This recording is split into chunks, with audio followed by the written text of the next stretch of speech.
Danger! This path leads to an area where fatal serious accidents had occurred. Please do not proceed further. We're gonna proceed further. Hong Kong was once the undisputed finance and trade hub of Asia. A city that never slept and never slowed down. But today, Singapore has taken the spotlight.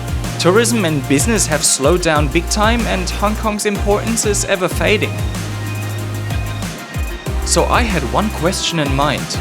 Is Hong Kong still worth experiencing today? Over the next 4 days, I set out to find the answer, exploring the good, bad, the ugly, and the incredible history of this place. And you know what the best thing is about this hike?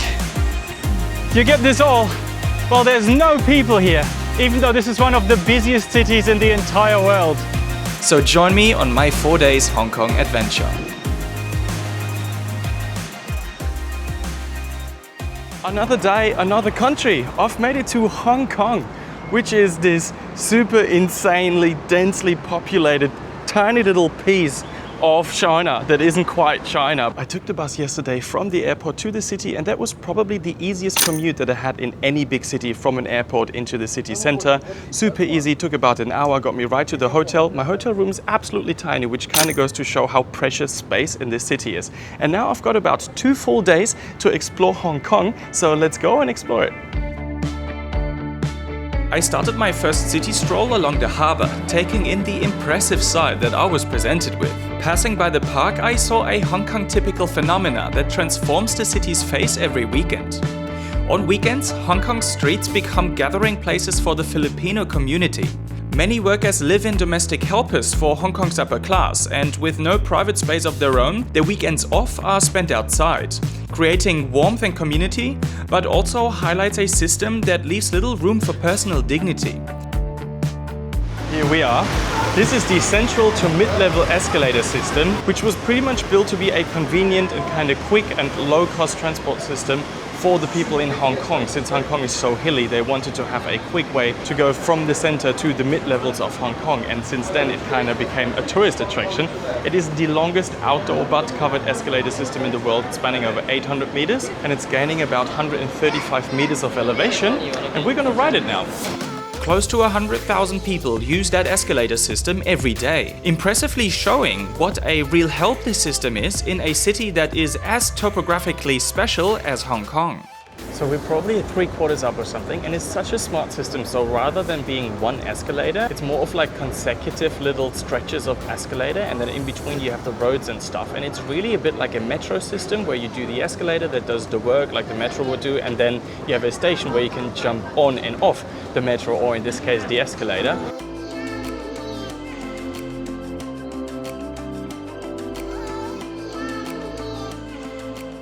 So that was it. This over there is the end of the central mid-level escalators, 800 meters, and it actually took quite a while. I mean, I stopped here and there for a little bit of filming, but I was probably on that escalator for 15 minutes or something. But then imagine at that heat, you would do that without the escalator. And now we're pretty high up here in Hong Kong on, well, one side. And so I thought maybe I might as well just do the Victoria Peak Trail and have a look from the Victoria Peak down onto Hong Kong. Even though it's probably better at sunset, I feel like since I'm already in the area, I might as well just do this, and then we see what else we can do after. Okay, the peak, somewhere over here.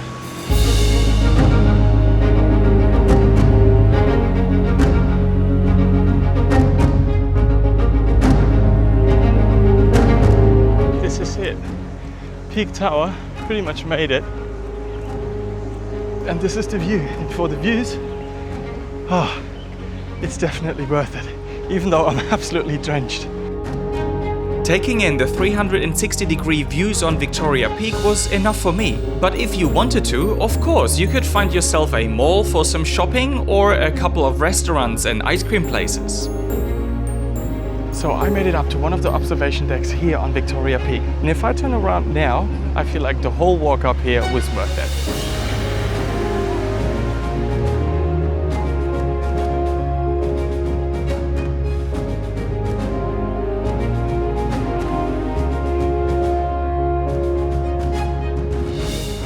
so I'm lazy and I don't want to sweat that much again, so I'm taking the bus back down to find some good food, because I haven't had any food pretty much today apart from very shitty 7-Eleven breakfast.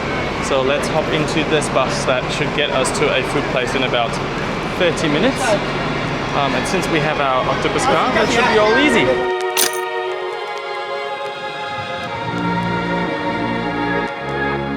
Biggest ever change of scenery. Welcome to Hong Kong's Monster Building.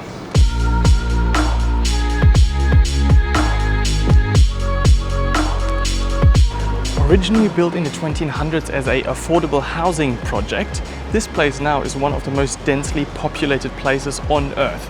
So this building consists of 5 blocks. It has about 2,200 and something flats in these 5 blocks, and there's more than 10,000 people living in this. This is not just these 3, but there's another front block there too. But just imagine 10,000 people, pretty much a small city living in this block alone. And that just goes to show how densely populated Hong Kong is.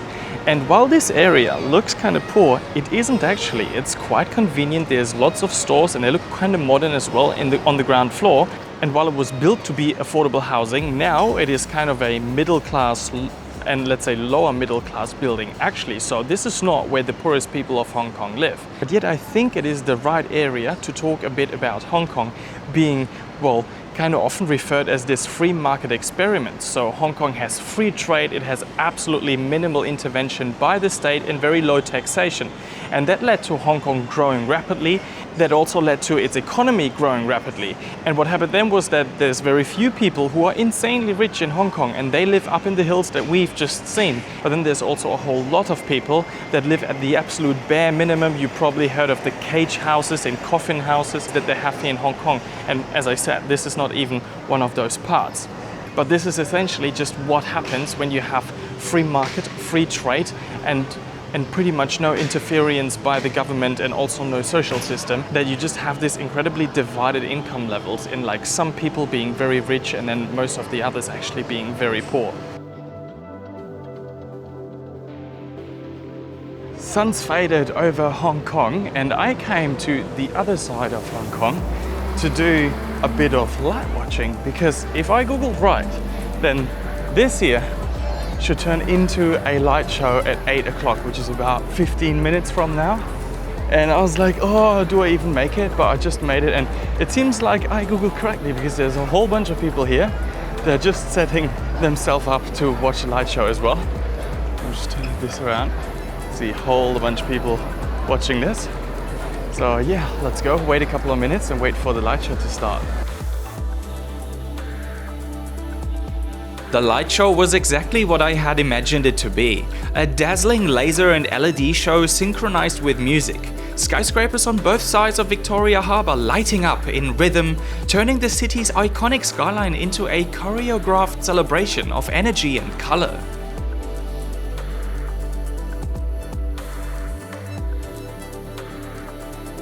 Once the light show was over, I strolled through the illuminated streets of Tsim Sha Tsui and treated myself to some Michelin awarded pork buns on my way home. Second day in Hong Kong, and today we're going to leave Hong Kong Island for just a little bit, and we're going over to the mainland side of Hong Kong City, which is the Kowloon area. And we're doing this by using 2 of the most iconic modes of transport here in Hong Kong. One will be the Ding Ding, which is this super old double-decker tram that Hong Kong uses as a public transport mode for more than 100 years now. And after that, we're going on the ferry at Victoria Harbour and go all the way over to the Kowloon side to explore some things there. So let's go and find ourselves a Ding Ding.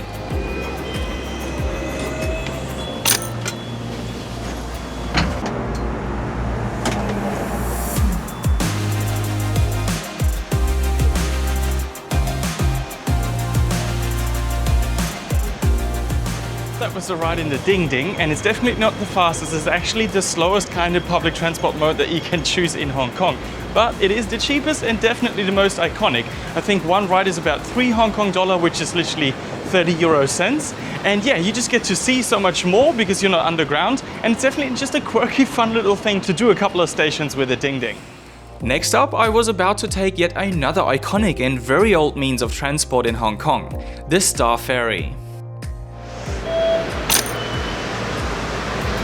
Okay, so ferries are operated with the Octopus Part 2, and now we're just gonna wait for the next one.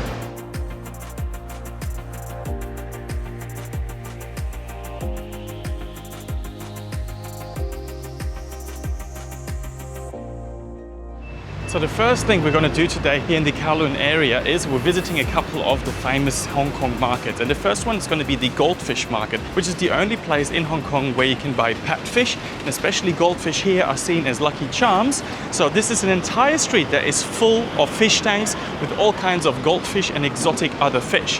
However, what I heard is that a lot of these tanks are super overfilled, and it's definitely, especially for European standards, not really a way to keep pet animals of any sort. And while this is definitely not nice to see, neither for me or anyone who's watching this, it is part of the Hong Kong culture, and I want to experience Hong Kong as it is. And markets like the goldfish market, they just belong to it, so I want to check this out too. Hong Kong's goldfish market is often called a cultural icon with rows of colorful fish on display. But behind the tradition is a harsher reality. Most fish are kept in cramped plastic bags and tiny tanks, many of them suffocating through the heat. Walking along these streets certainly wasn't enjoyable, but in my opinion, traveling also means experiencing those parts of a culture that might seem alien to us and which are hard to understand. Once done with the fish market, I felt the need for something lighter, so I opted to bathe in the colors of the neighboring flower market. Pretty much at the end of this street, there is the bird market, so we're going over to the bird market now. I guess filming there is going to be a little tougher then again, because I'm pretty sure they will have the same signs on that you're not allowed to record or take photos of anything.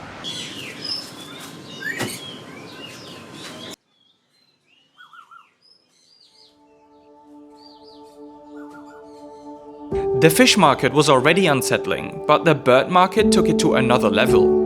Seeing hundreds of highly intelligent parrots and parakeets obviously in distress and suffering, that really shook me and left me with a sick stomach. But just like with the fish, bird keeping is an ancient Chinese tradition, so as sad as it was, it's something you just have to accept when visiting foreign places, even though it goes against your understanding of pet keeping.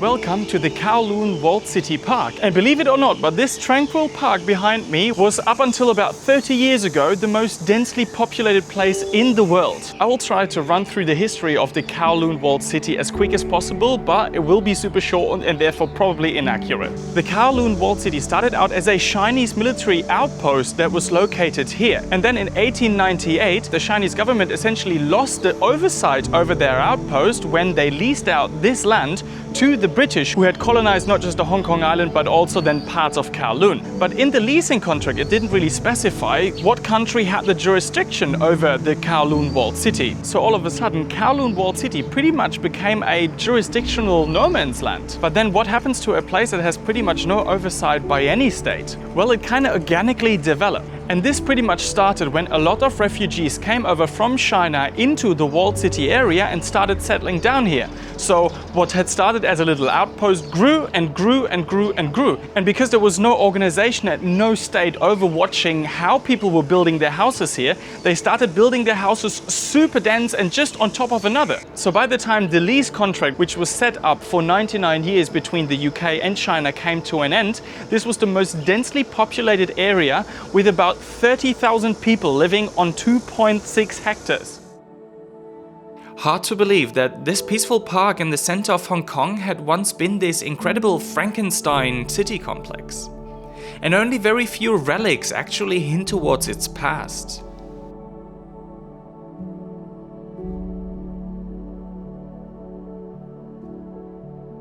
So the last place on the Kowloon side of Hong Kong for today is the Chi Lin Nunnery, and I've already had a little peek inside and it's beautiful. Then I didn't really feel like filming, so I came out here, but it's so beautiful. It's one of the most beautiful temple complexes I've seen in a long, long while. It's been built in the 1930s and it was meant to be a retreat for Buddhist nuns, and then I guess it had been destroyed because they said something about a reconstruction in the 1990s.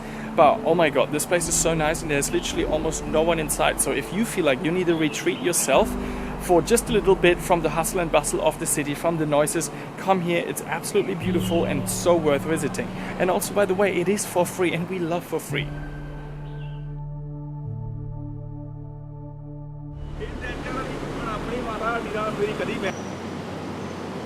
It's day 3 in Hong Kong, and today I'm going to prison.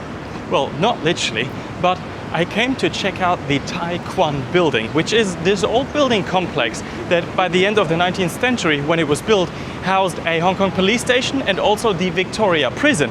And at some point it just fell in disuse, but then an organization here in Hong Kong, they started this restoration project and repurposing project of the building. And now it is a museum, it houses art galleries and all kinds of cool stuff, as much as I heard at least, and I want to check it out. And we're pretty much right here. So let's start out with the prison yard, which is right in there. And as much as I heard, it is for free, and I just love for free. So let's go in there and see what this is all about, because I have actually no idea apart from, well, what Google tells you.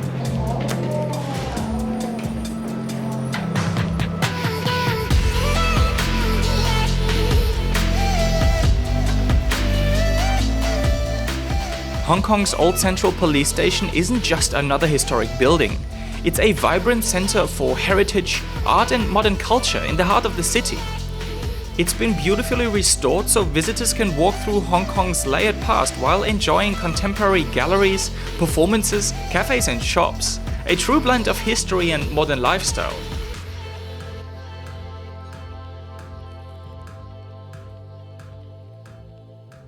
My last activity in Hong Kong, it's my last evening, and people told me you have to go up Kowloon Peak. So I googled it and it looked way too touristy and kind of not adventurous enough for me. So I googled a little further and I found this secret and apparently forbidden hike that goes up the same mountain but to a place where you have amazing rock faces and cliff edges and stuff. And I was like, this I want to try. And this hike, it starts right here, pretty unpretentious. This is just a driveway to some rich guy's home, but here is where the hike starts. And also, this is all the water I've got with me, and I'm already sweating balls, absolutely dripping wet, only from walking up here from the bus station to where I am now. Because why would you come prepared with more water if you can compensate that with an extra lot of suffering, right? Let's go into this jungle. I have literally no idea if I'm ever gonna get out where I wanted to get out, because this doesn't seem like a proper walkway. Anyways, let's try to find that hiking path that gets us all the way up there.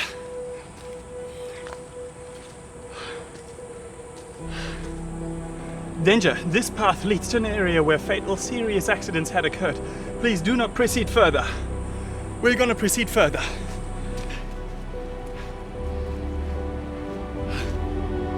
Okay, first little bit of good views. But the walkway is super slippery. It's super narrow. I can actually see how this sign makes sense here. And I'm probably a quarter up, not even a quarter. And I feel already like I'm passing out soon. It is the heat as well. It is the heat, the humidity. Good Lord, this is gonna be so tough. Was that a stupid idea? Oh, we'll find out, I guess. Spider web, yuck. Okay.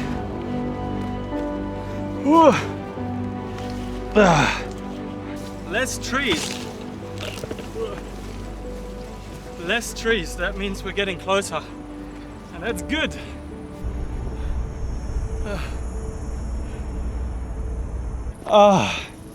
Check this out. Oh yes, baby. Oh yes. And you know what the best thing is about this hike? You get this all while there's no people here, even though this is one of the busiest cities in the entire world. Even if we're not making it to the top, I love this already so much. I'm happy. I just only don't want to die. That's the only condition here.